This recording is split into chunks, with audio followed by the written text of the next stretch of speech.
Hello there, and welcome back to the LabHub. So today we're gonna talk about the difference between vectors and scalars quantities. And also welcome on the intermediate course. This is the easiest topic you can really learn on an intermediate course of physics, and enjoy it. So, scalars and vectors.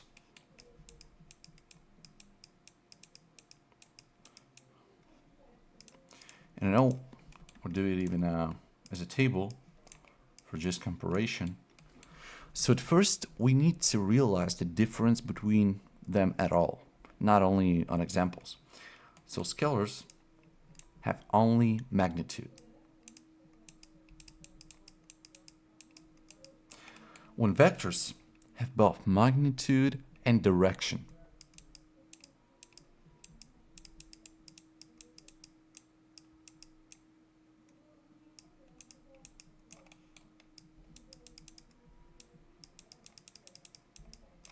So therefore, we can just imagine what is this and realize our questions to any quantity in physics, in any scale in physics, to realize is the vector or scale or scalar.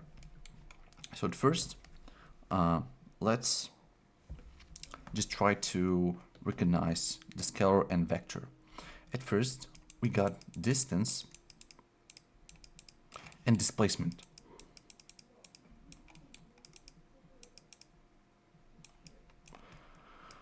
So what is the difference between distance and displacement? A very similar to each other scales. We need an example. We got a point A, we got a point B, and we move on a row like this. And the distance we reached equals to 100 meters, right? So distance in that case equals to 100 meters. But we were going like this, some Baguio road. However, displacement has direction. So the exact direction, we're here in northwest, right? Oh, northeast. So we were moving on a northeast, and this is, since this is a straight line, it's smaller than distance in that case. So this is, for instance, 25 meters. 25 meters on north. Exactly on north. So the direction here is north, and the magnitude is 25 meters. When here magnitude is 100 meters. Another thing is speed and velocity.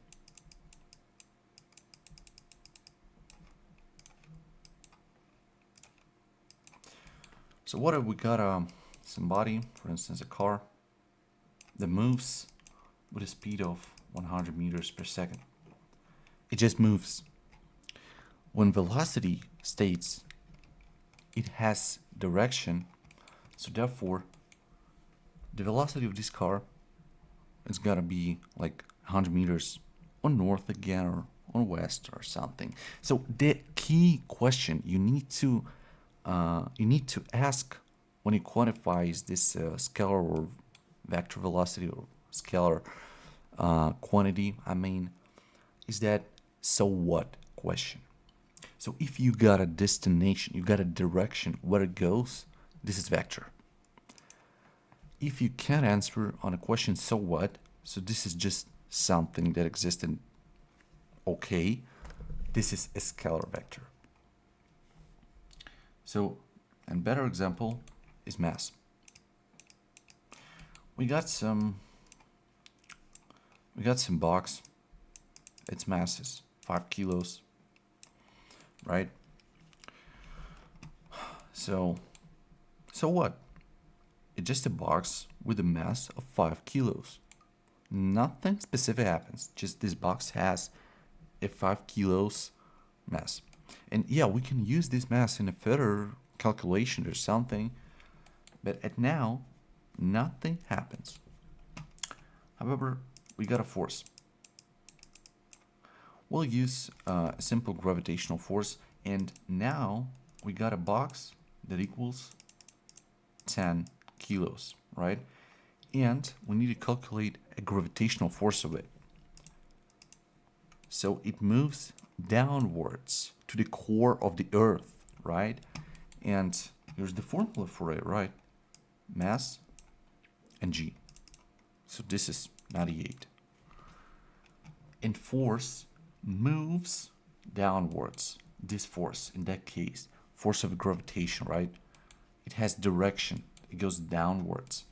And if you push some ball by your leg, right, it moves here. It moves on the right. So another thing is temperature.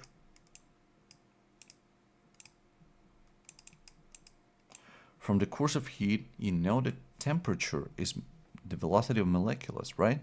So temperature itself is a scalar quantity, because you got a body, right? You got a metal ball with a temperature that equals 10 degrees in Celsius, right? And so what? Again, so what? You can't answer it. So this is a scalar velocity. This is how I work. This is not a one exact constant. This is not a true scientific method, but this is the easiest method you can quantify. This is a scalar, or this is a vector quantity.